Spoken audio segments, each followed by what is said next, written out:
Hi, how is everybody? Great, good. Joseph's got his tea.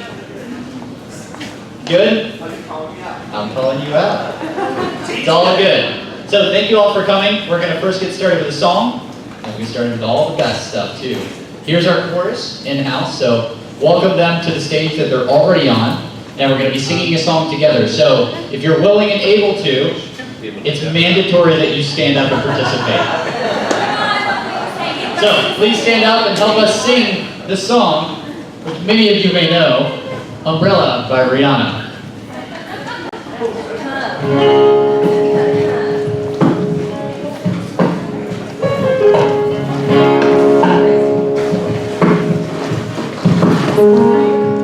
You have a heart, you'll never be worlds apart.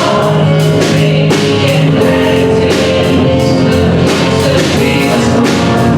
Maybe the day the dawn, you can see shining lights. Let's make it be there. You are always sure. Because when the sunshine comes right together, you are here forever.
I used to work at a company that made mobility software for mobile phones. So mobility is an important part of my ability to do things up here.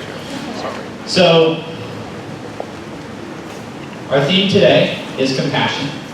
If you're not familiar with Sunday Assembly, welcome. Sunday Assembly is a life-celebrating congregation without deity, dogma, or doctrine. It's here to help you do three main things: to live better, to to help often, and to wonder more.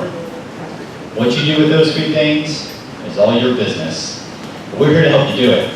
So, as I mentioned, our theme is compassion, and I'd like to start briefly with a story of my own about self-compassion, which sometimes gets swept under the rug over compassion for others, but I think can also enable us to move further in life and help others the way we wish to help them.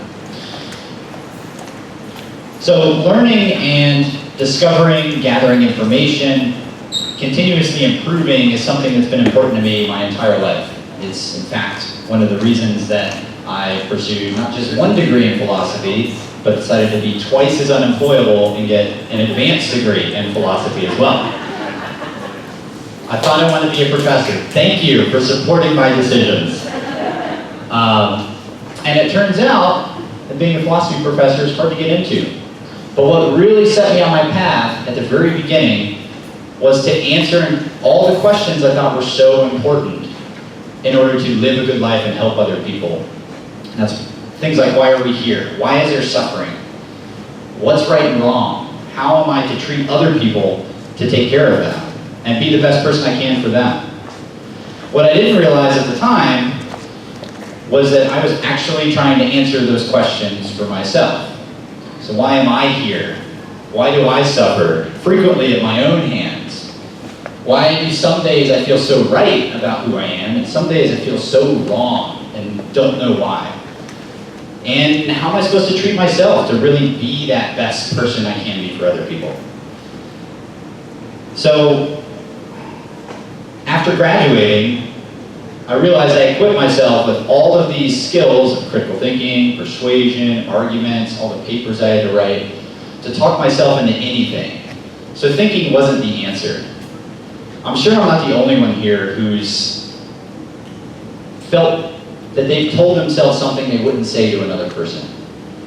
Like, in my own mind, I know I've told myself that I'm stupid, I'm dumb, I can't accomplish things, I'm not worth anything. I'm like that high school football coach with the instant replay. It goes back and points at the championship game of all the times that I could have picked the ball up and I fumbled it.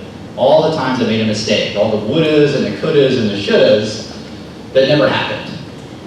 And I keep getting that message of, I'm a failure, I make all these mistakes, how come I'm not the way I think I should be? And so I realized thinking is not the answer. So I needed to dive deep into that area that's super scary, that's vulnerable, that's intimidating, and that's emotions. I always thought emotions were subjective, they didn't give me verifiable information, I could do nothing with them, they were fleeting, they didn't mean anything because they were here today and gone 2 seconds later. But once I was introduced to some of the people I've met here at Sunday Assembly, I realized there were so many different ways of doing things that weren't thinking, that didn't require me to try and solve it, that didn't require me to sit and fix, which is what I've been doing my whole life. When my jobs and my personal life and my own self, trying to fix something that I think is wrong, and I don't know what's wrong, but I want to fix it. And so, with the help of course, Andy and Marla, who introduced me to meditation, learning how to accept thoughts, but not being my thoughts, ended up being a crucial separation from the old way I thought, the story I told myself. And slowly, I've gotten better and better at being able to accept what comes up and just let it be there without judgment and understand there's a backstory to it. There's some reason that those thoughts are happening. Either they worked in the past to protect me from something, or they help me get somewhere. They may not be relevant now, but there was a reason they're in their place. And over time, they'll drift away when they're not relevant anymore. I don't think I'll ever get to the point where that high school football coach will not be in here. And I'll be able to get away from looking back and thinking of all the ways I could have done things differently, or the ways I screwed up. But I've changed how I react to that football coach. I don't like football, so for anyone, that's why it's in the corner it is. I make all the plays that I make, and that's just it. I just make the play. And then I make another play, and then another play. No judgment tied to them. So I am by no means perfect, But I'm still able to do what I did at the beginning, which is gather information, learn, understand myself in a deeper capacity that I couldn't before. When I thought the football coach was the enemy, now I realize it's actually the friend who tells me how it is and is trying to teach me something. So, I am, like I said, I'm not perfect, but I'm getting there. Not to perfection. But if I get there someday, I'll send you a postcard and I'll send you the map with the X marking the spot. But until that day, I'm on that dotted line toward that X, just like all of you. And I think being open to learning is the only way that I got to where I am now. Since we're here to learn, and we're here to be better, and to help others and be better for ourselves, I'd like to introduce someone that I highly respect, understanding what she's been through. She's the assistant director of the Emory-Tibet Partnership at Emory University, and she's our speaker for tonight. So, let's all give a warm welcome to Carol Beck.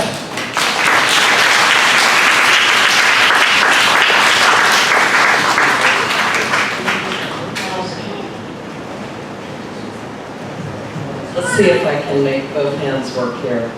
So, good afternoon, and I'm really happy to be here. And Scott's introduction couldn't have been more perfect, because a lot of times people go, compassion training? How do you train compassion? Why would you train compassion? And that's the premise that we operate from, is that compassion is trainable. It is something that you can learn to expand and to get better at doing. It is also the thing that helps you weather the storms, just like this little thunderstorm that's passing over right now. Life throws us our inevitable ups and downs. You know, nobody gets through life without ups and downs. And compassion is just as much for you as an individual as it is for those that you are practicing with. So that's sort of what I want to talk to you about today. I'm not going to get into so much the nitty-gritty of how we train it. If you're interested in that, I will invite you to look at our website more. I also brought some brochures.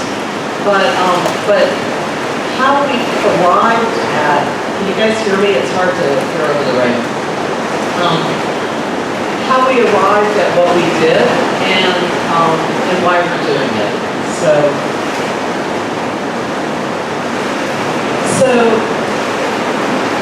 CBCT, cognitively based compassion training, and I'll explain all that in just a moment, was developed at Emory University by a professor named Lobsang Tenzin Negi. He's a former Buddhist monk, has the highest degree of training in the Buddhist schools of philosophy. He's also a PhD trained Emory professor. And what he wanted to do was, he was partnering with someone from the Department of Psychiatry at Emory. They wanted to study meditation scientifically, in particular the training of compassion. But with all the Buddhist religious part of it, it just didn't kind of work. So they wanted to kind of separate out the Buddhist part and see what was left. And the Dalai Lama is fond of saying that in the Tibetan Buddhist tradition, there's Buddhist religion, Buddhist philosophy, and Buddhist science of mind. And you can work with the Buddhist philosophy and the Buddhist science of mind and leave the Buddhist religion part behind if you want to. So the original type of meditation was called Lojong, which means mind training. So it was a way of training your mind to become more compassionate. And typically, compassion is, everybody experiences compassion for someone. But only typically those closest to you. We start with our families, usually, or our friends. And those are the people we find it most easy to extend compassion to.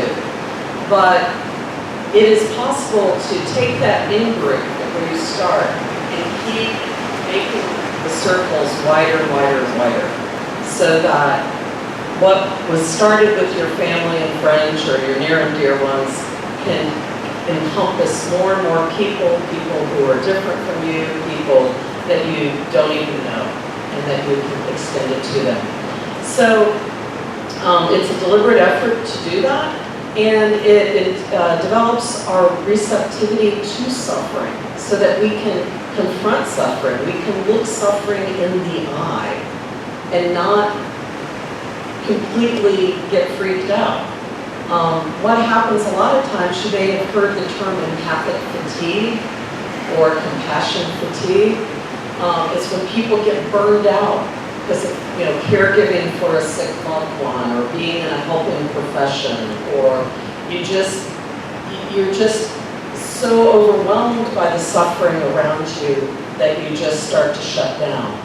And we feel that compassion, it's not about making you pliable or becoming a doormat or anything like that. It's about making you more resilient, making you stronger, so that you can look suffering in the eye and cope with it in a productive way that's going to be helpful for the individual or yourself, as the case may be, and allow you to keep going.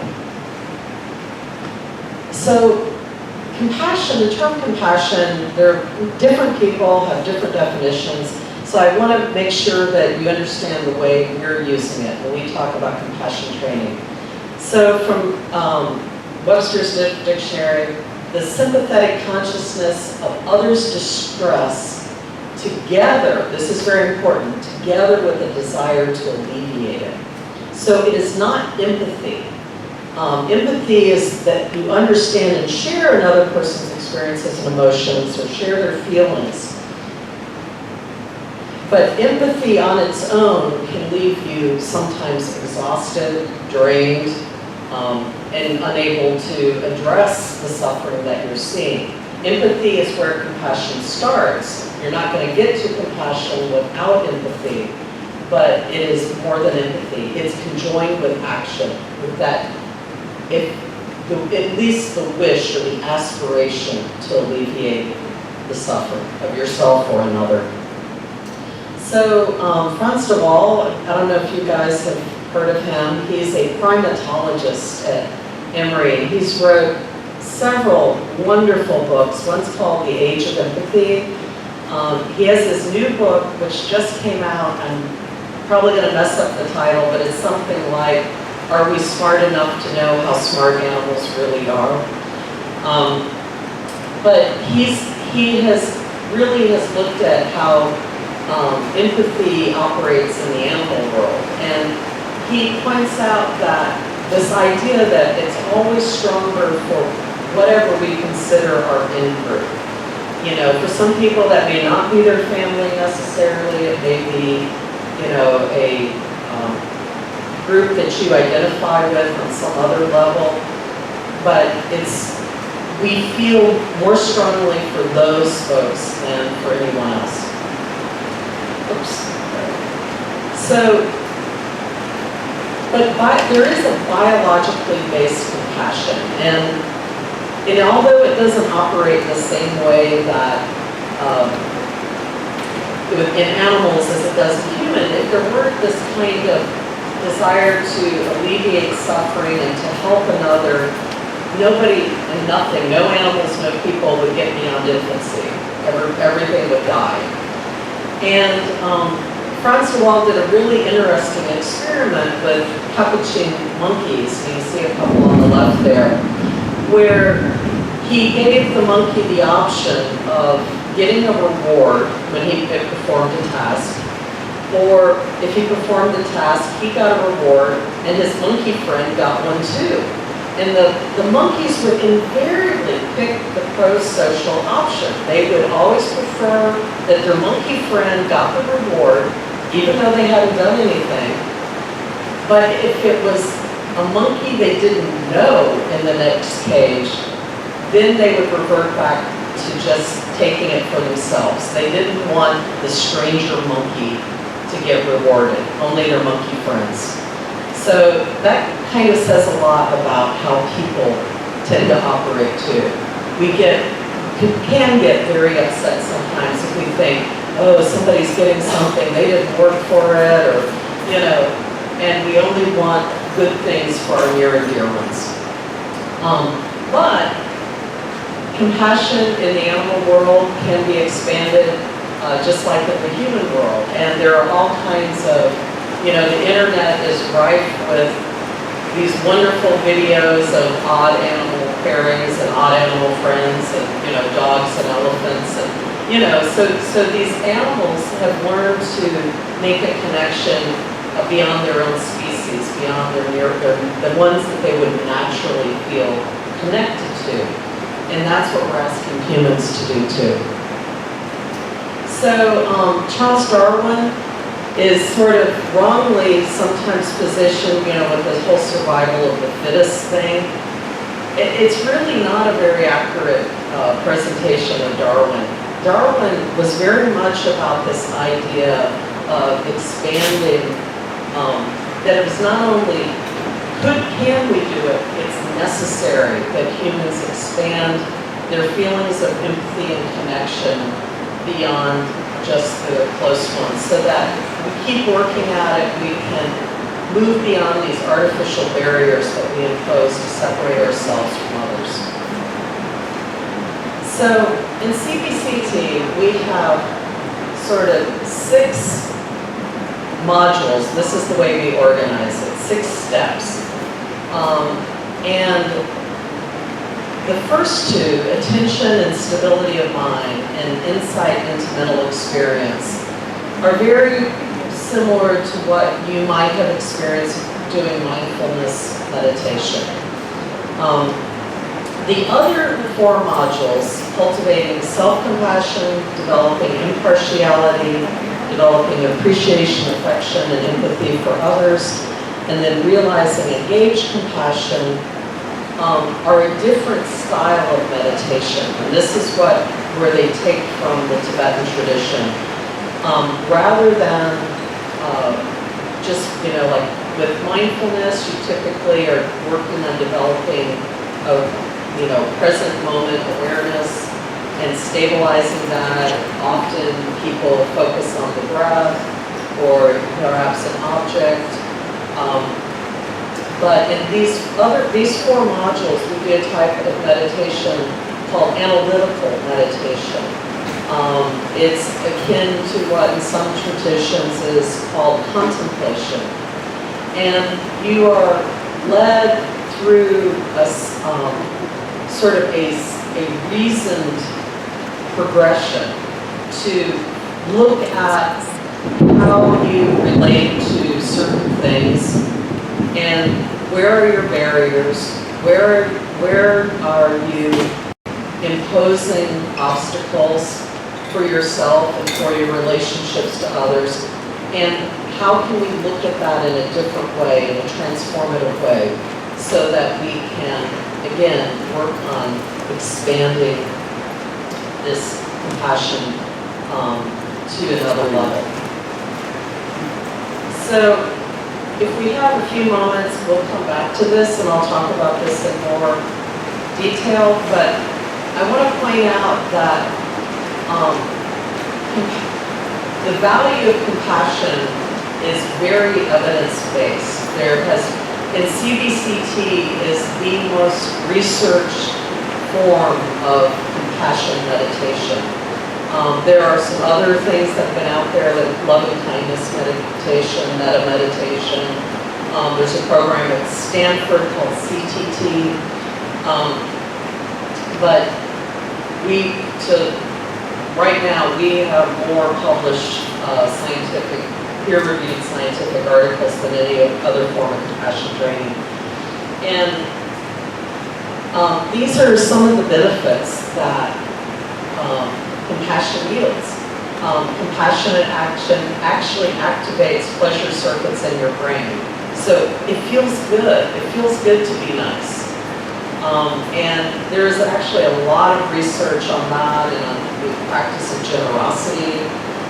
Generosity, the practice of generosity all on its own, is like really good for your cardiovascular health. So keep giving. It increases self-reported happiness, that is how people view themselves, how happy someone views themselves.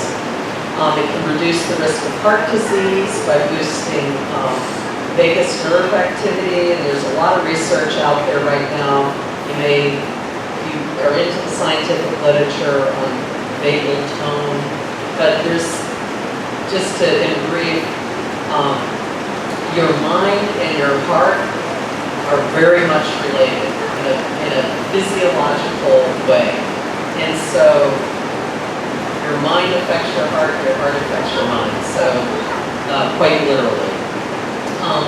It lowers stress hormones, strengthens your immune response, and it psychologically is less rumination about what has gone wrong or what might go wrong. So there's indications that it helps with mild to moderate depression and anxiety. It activates neural systems that support parental nurturance, and it makes you more optimistic and supportive in your communication style. Also, employees who receive more compassion in the workplace see themselves, their coworkers, and their organization in a more positive light. That's not a big surprise. Societies that take care of the most vulnerable members, assist other nations in need, and have children who perform more acts of kindness are the happier nations.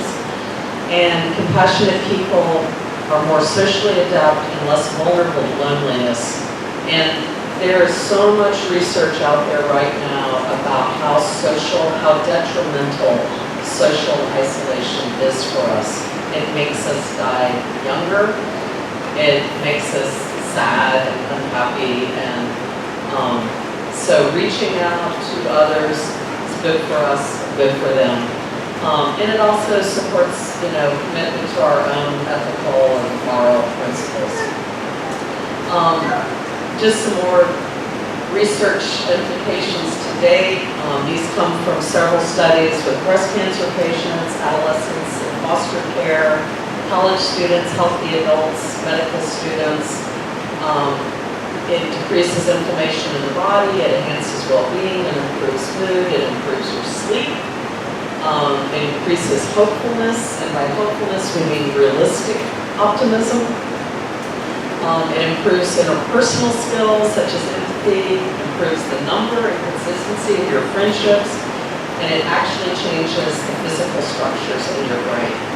So we're not quite sure what all those implications mean just yet, but I have a friend, a researcher at Harvard, who is observing really interesting structural changes in the brain with as little as 6 to 8 weeks of compassion training. So that's some of the things, the reasons why compassion is good for you. It is trainable. We've seen how it increases well-being in individuals.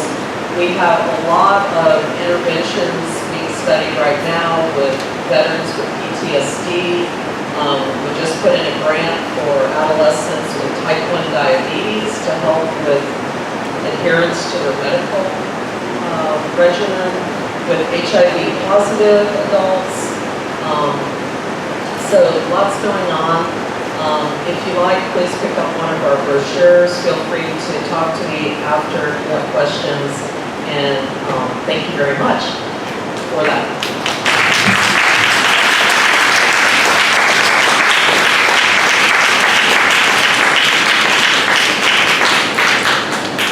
So right now, I'm going to lead you in a very brief meditation, and this would be sort of module 1 in CBCT, sort of classic mindfulness meditation. So I invite you to take the physical posture that will support stability of mind through stability of body. So go ahead and, if you can, sit up on the edge of your chair, a little away from the back of the chair with your feet flat on the floor. And you want your spine straight but not rigid. Your shoulders spread. Again, not like a, you're standing at attention. And let your head just gently incline forward and your gaze be soft. If you find that you're really distracted, you can go ahead and close your eyes completely, but we recommend leaving them just a little bit open so you don't get sleepy, but not focused on anything in particular. And you let your jaw relax, your teeth, tongue, and lips be in their natural position, your hands in your lap or resting on your thighs or knees, wherever's comfortable. And allow yourself to just take, at your own speed, take 3 very deep breaths all the way down into your belly. If you can, inhale through your nostrils, all the way down to your belly, and then let it out. And as you let out the breath, if you like, you can envision letting go of any stress, any difficulties you're dealing with right now, any annoyances. And as you breathe in, if you like, you can breathe in the idea of cool air or bright light or positive energy or anything that you find is supportive of you. So just at your own speed, go ahead and take those 3 nice deep breaths down to your belly.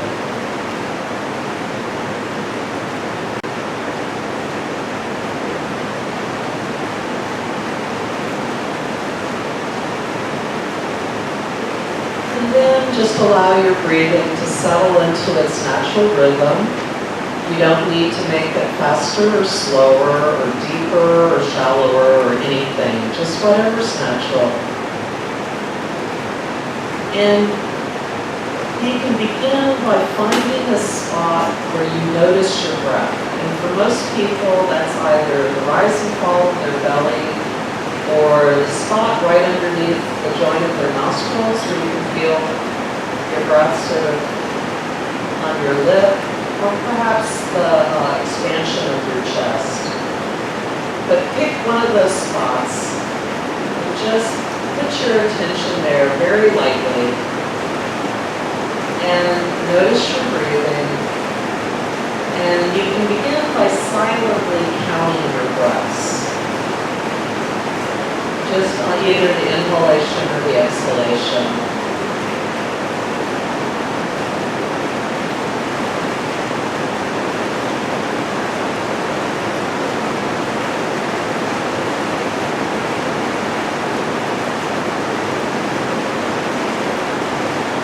And if your mind wanders away, that's okay. Just gently place it back on that spot.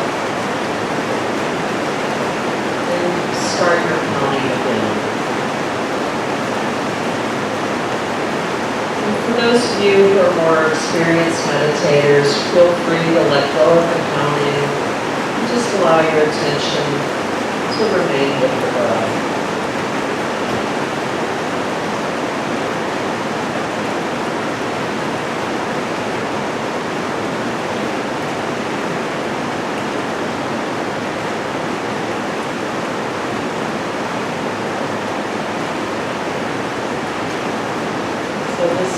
Very gentle.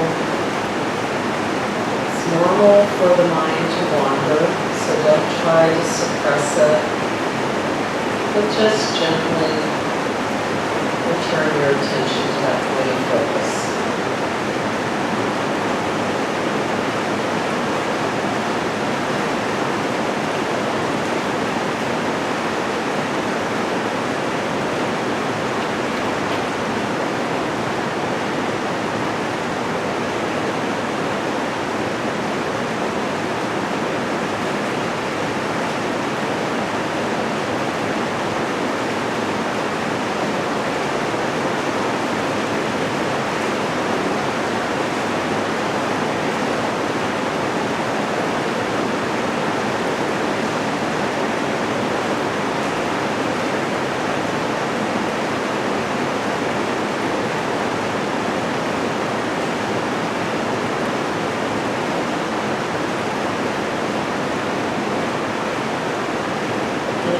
Yourself to be present in this moment, without distractions.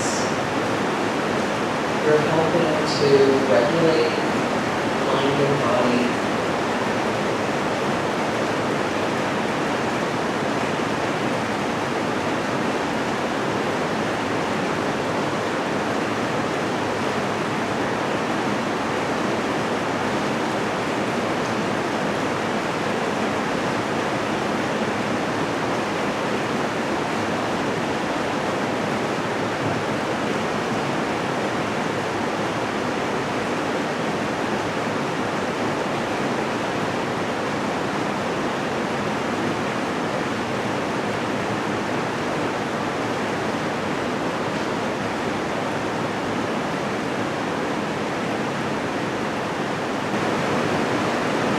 So allow your attention to gradually bring you back to the space around you, to be present here.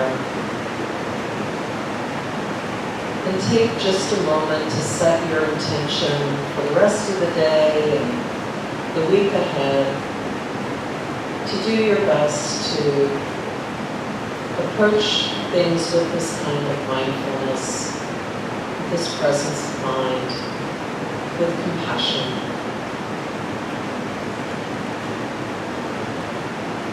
To consider how things affect others as well as yourself. To be kind to them and to be kind to yourself.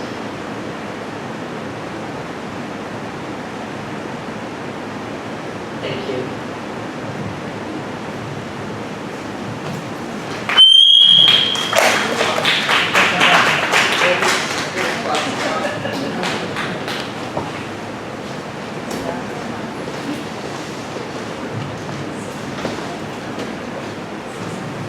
Let's give Carol another hand.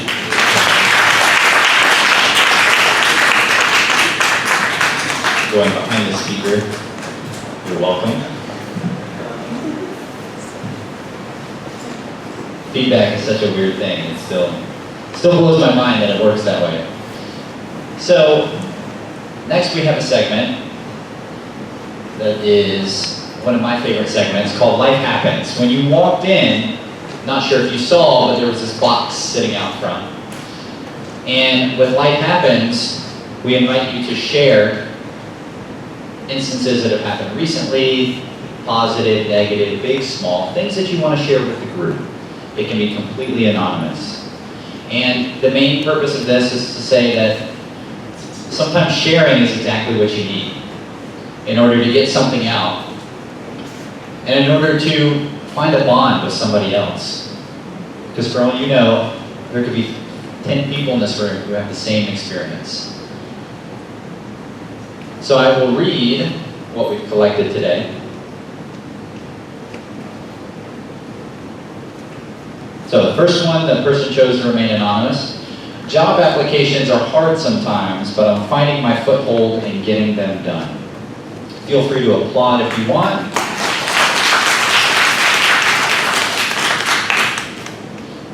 You can also scream if you want. Give us a warning first. This one, the person's name apparently is Everyone, and the announcement is they're sad that Jessie is leaving. That's true. Next is by Ross. Ross says, I saw some of my dearest friends while traveling to DC and Columbus for Sunday Assembly. I'm so glad that my love for Sunday Assembly can coincide with such fun times and great joy. This person chose to remain anonymous. I'm writing a children's book about a fox with a social anxiety, and it's super cute. Christy wrote that.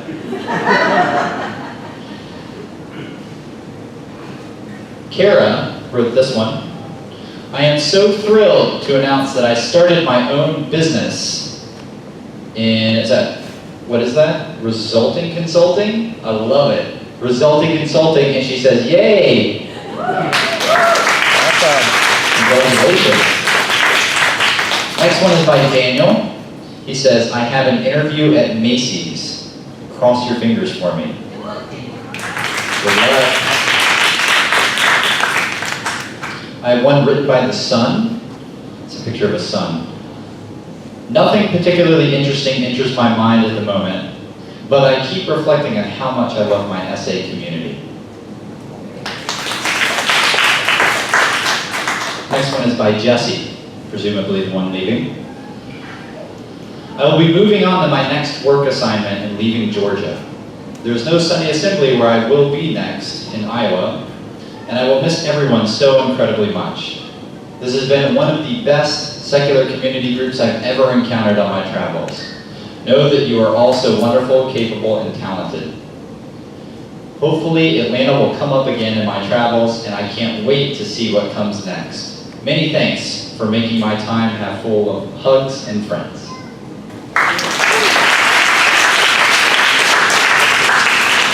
Akiko writes, just got done with theater performances and am tired, but feeling really good. Next one is by Joseph. I'm learning to perceive things positively instead of negatively. That's a big one, Joseph. This person chose to remain anonymous. A member of my family has finally agreed to use diapers at night, and I'm so relieved.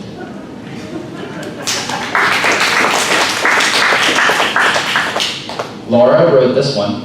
I'm looking for people named Henry or Henriette, or variations, to draw. So let Laura, can you raise your hand? Let her know. You know someone named Henry or Henriette? I have a notebook I'm trying to fill up, and I've got 120 sheets to fill. Oh, perfect. So all 120 friends you have that are named Henry and Henriette, Laura is on that. This person chose to remain anonymous. My sister's birthday was Friday. I went to visit her, but some of our family wasn't invited. We ran into them while getting food. So awkward. That can happen in families sometimes. It happens in my family. Thank you, holidays, for bringing it up every year. And of course, this last one was written by Christy. Sunday assembly friends make my heart all ooey gooey, soft, and happy. So, cheers to you all for helping.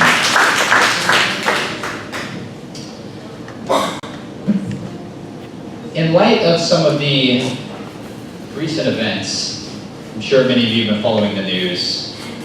There's been a few things that have been particularly tragic lately. And we wanted to take a moment to reflect on that, to understand that with compassion, we can bond with people and create community and create something that people can come to for growth and sometimes more importantly, especially now, for healing. This quote can show us that bonding together, creating light together is the only way to create something different sometimes. Hate doesn't beat hate. Love can help drive out hate. And in our community here, we're here to support each other, regardless of what happens. And this community, of course, thrives on all of you. To make sure that we keep the lights on, that sometimes requires us to pay bills, funding. And so we are going to pass around some collection plates if you'd like to give to maintain this community and this space and these people that you have around you for whenever you need them. Jeffrey's going to play us a song, and I'm going to put up lyrics to the song that he's playing, but this song is not mandatory to sing. So feel free to follow along in light of this quote, in light of what we're thinking about today with compassion. Jeffrey's going to sing us through.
Thank you, Jeffrey.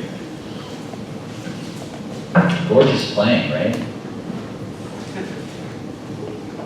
He didn't even practice that. We just told him, you gotta play this right now, on the spot. So I'd like to move on to talking about someone else who I think is very important. Compassion, of course, is important when it comes to interpersonal, but it's also great coming from a large amount of people to another group of people on a larger scale. It can make different kinds of change that are not possible on a one-on-one basis. And so I would like to invite up Leanne Rubenstein, the Executive Director of Compassionate Atlanta, to discuss her organization. Okay. Let's welcome her to the stage.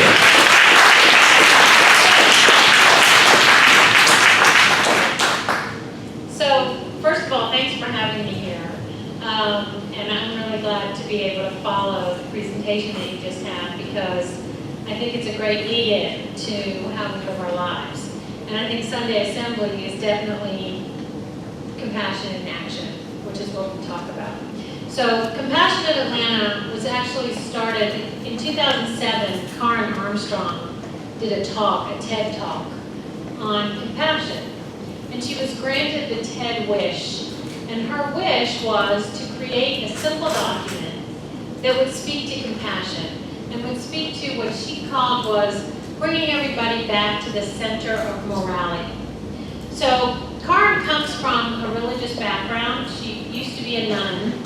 And then when she left, I always never know how to say this, did she leave the nunnery? Is that what we say?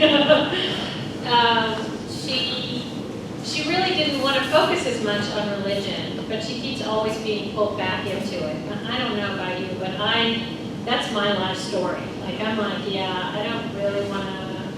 And I spent 10 years working at Jewish Family and Career Services and in their refugee resettlement department, and I loved it, right? And so I was like on the inside talking about bringing compassion into the work that I did.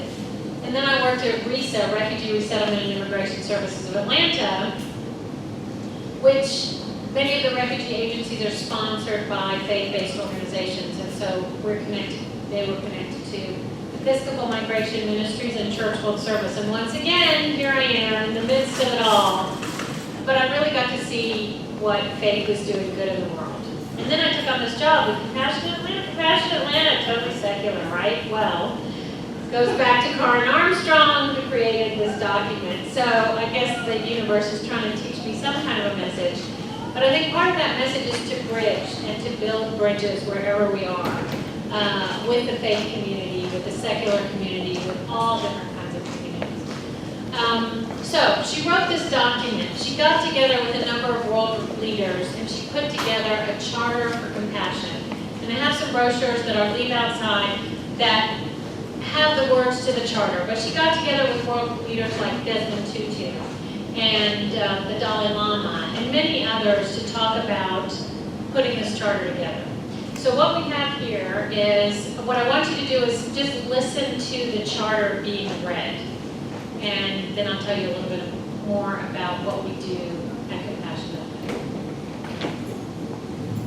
The principle of compassion lies at the heart of all religious, ethical, and spiritual traditions, calling us always to treat all others as we wish to be treated ourselves. Compassion compels us to work tirelessly to alleviate the suffering of our fellow creatures, to dethrone ourselves from the center of our world and put another there, to honor the inviolable sanctity of every single human being, treating everybody without exception, with absolute justice, equity, and respect. It is also necessary in both public and private life to refrain consistently and empathically from inflicting pain, To act or speak violently out of spite, chauvinism, or self-interest. To impoverish, exploit, or deny basic rights to anybody. And to incite hatred by denigrating others, even our enemies. Is a denial of our common humanity. We acknowledge that we have failed to live compassionately. And that some have even increased the sum of human misery in the name of religion. We therefore call upon all men and women to restore compassion To the center of morality and religion. To return to the ancient principle That any interpretation of scripture that means violence, hatred or disdain is illegitimate. To ensure that you are given accurate and respectful information about other traditions, religions, and cultures. To encourage a positive appreciation of cultural and religious diversity. to cultivate An informed empathy with the suffering of all human beings, even those regarded as enemies. We urgently need to make compassion a clear, luminous, and dynamic force in our polarized world. rooted in a principled determination to transcend selfishness. Compassion can break down political, dogmatic, ideological, and religious boundaries. Born of our deep interdependence, compassion is essential for human relationships and to a fulfilled humanity. It is the path to enlightenment and indispensable in the creation of a just economy and a peaceful global community.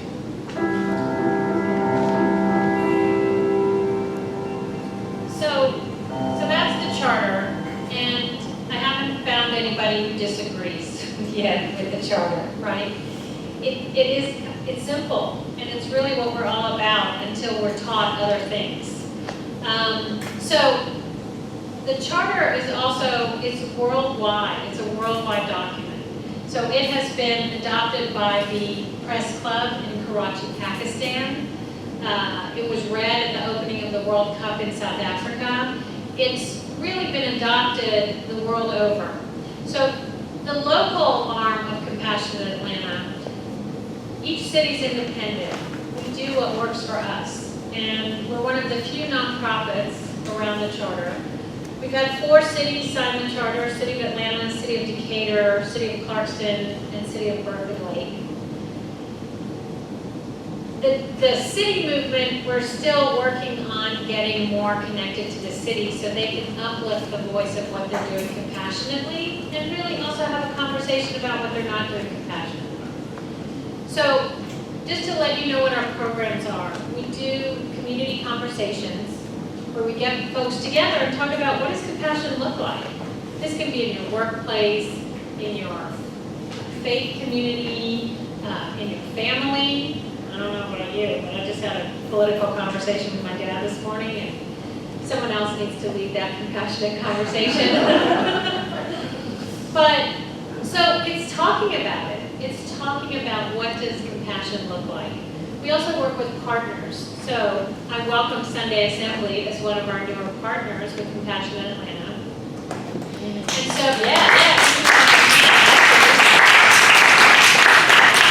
what that means is we're trying to break down barriers, even with groups that are working to do good here in Atlanta. You know, communities know each other when you're working in the same community. So the LGBT community, they know each other. Half of them work in a building across the street, right? They network with one another. The hunger and homelessness community, they work with each other. They help coordinate services. Do the two work together? Not often. Yet, 40% of the kids on the street are LGBT. Right? So we're also trying to bring those partner organizations together. We offer mindfulness classes, so different than CBCT, we're just there to give a taste of what is mindfulness and self-compassion, because it always starts with yourself, and then how can you show compassion to others? And we're talking about compassion in action. So I want to give you an example of what one of our partners did, and then not me when it's almost time, which I'm probably not ever. Okay. So the Community Assistance Center in Sandy Springs, they work with low-income families. So they have different programs helping with taxes and, getting jobs and things like that. They also have a food pantry. Compassionate? Absolutely. I mean, come on, what are we going to ask them to do? Their executive director asked their board to think about how they can be more compassionate. And they've taken that food pantry and they've created a grocery store. So when people come in, they don't get a box of food. They get a voucher. And they go grocery shopping. And they pay with their voucher. What? that just makes me so happy, and yet at the same time, I'm like, why don't we all think that way? So it's really about having a conversation around compassion. We have a youth initiative, and we have living compassionately in a diverse world. So I encourage you to get a brochure outside or look up Compassionate Atlanta. All of you can sign the charter as an individual. And if you have a group that you want to get involved, please ask them to call me. I'm going to end with one thing because my time is up 5 minutes. But I'll make it quick. What I want you to do is I want you to close your eyes. Well, before that, put your hands over your heart. Okay? You can do both. I don't mind. Okay? So put your hands over your heart and close your eyes for a minute. And I want you to think about how good you are in the world. And I want you to show yourself some self-compassion. So, you are good enough. You are beautiful as you are. You are a gift to this world. And I want you to take that home with you. Because compassion starts with each of us. And once we feel that about ourselves, then we can give it to another. So thank you very much. Thanks for having me.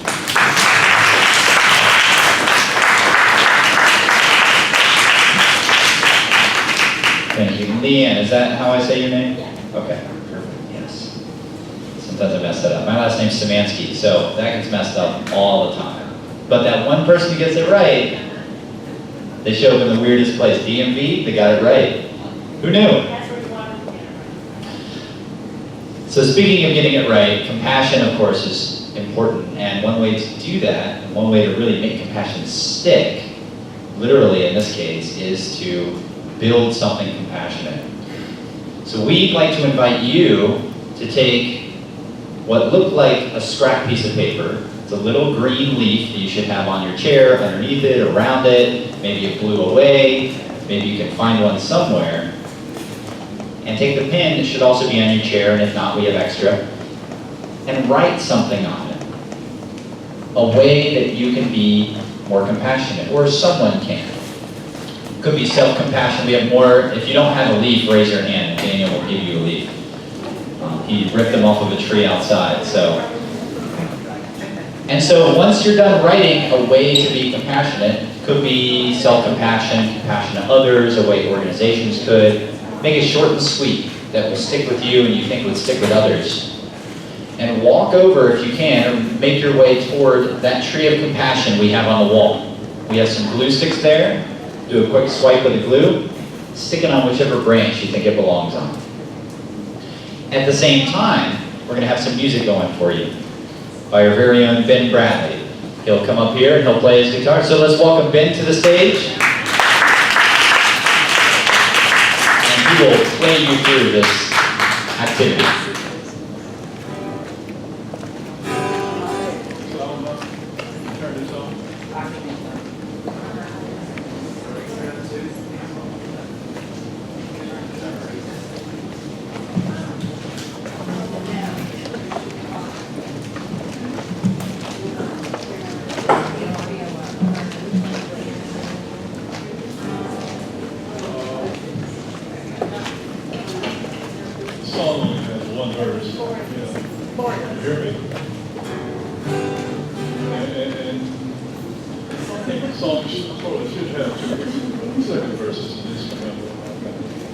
Special device in my mind to help me do the instrument.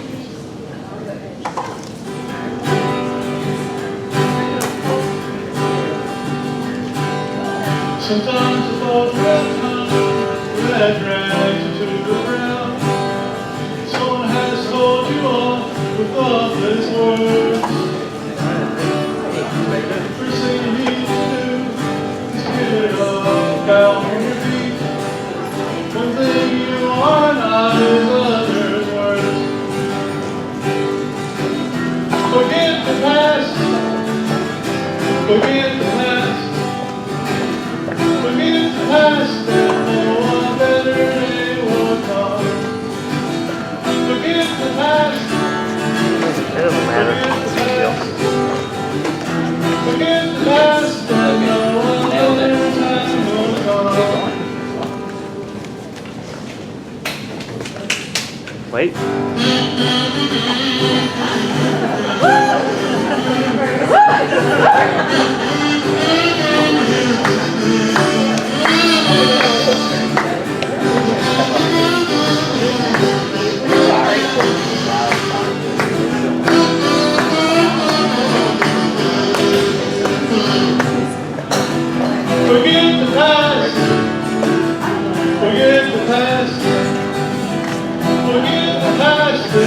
a better time will come. Forget the past. Forget the past. Forget the past and know a better time will come. Forget the past and know a new sun will rise. Forget the past and know a new dawn will come. I don't want to be on it. Oh, you don't? No, some people don't. That's perfectly fine too. I mean, it's okay if there's accidental. So while we're finishing up the leaves, I'm going to go ahead and run through the announcements because everyone loves boring words. So we have a lot of activities that we do here at Sunday Assembly, and there's a few that I want to point out. We have some mentioned in your programs as well, with dates, times, places, things you'll learn, and a brief on each of the events. We're going to be starting a public speaking group soon. This is a group that's meant to be a safe place to practice some communication skills, learn from each other, help each other out. We haven't had all the details firmed up yet, but that will be coming soon. So you can always check out Meetup and see whenever that posts. We'll also be having Wonder Club. The theme is show and tell. And speaking of show and tell, I brought something, and that's the description of the Wonder Club that I didn't memorize. So we'll be sharing things that make us wonder more. We're asking our members to share a favorite passage, poem, video, song, picture, or anything else that elicits awe and wonder. And we will share in that wonder with the things that we bring. So feel free to come to that. There's a date and time. We also have something that sometimes is an anecdote, or rather, wrong word, a footnote.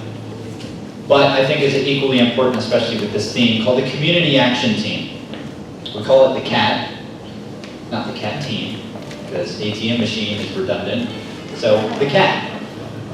And what we do on the Community Action Team is whenever another member has a need, whether it's they need help moving, or they need to be cheered up, or they just need some support after a bad job interview, which Daniel will not have. Or they just want some encouragement to get through the day. The Community Action Team is an email list that we'll have sign-ups for during the potluck that you can be on to see if you can help out somebody else in your community. It's entirely voluntary, but of course, everyone can help somebody else. Maybe once, maybe twice, maybe forever. So, sign up during the potluck, check that out. We'll shoot out a cat call. That's the email.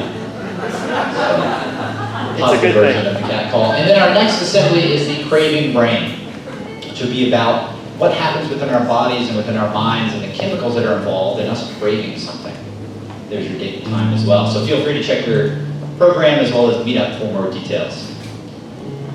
Next up, we're going to have a song by our wonderful in-house chorus. And we would like you to pay attention to the first word in that song, if you're willing and able to stand up, participate, sing if you know the words. If you don't, belt them out like you do, because the lyrics are up there for you. So, y'all take it away. Do you need this? I would love that, if you don't mind. All right, thank you very much.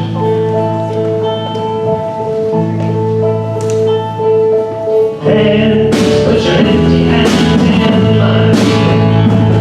And scars, showing all the scars you hide. And hey, your wings are open. Take my to your ocean.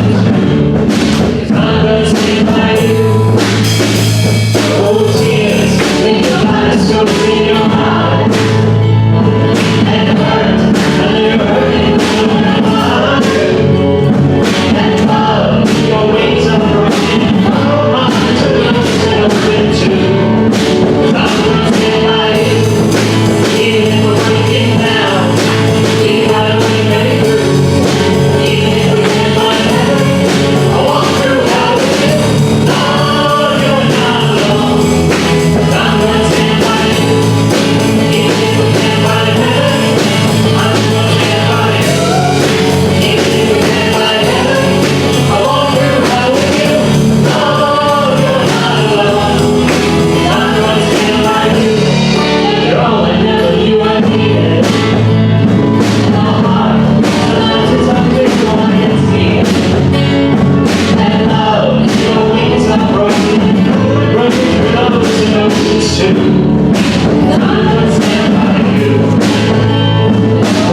you all.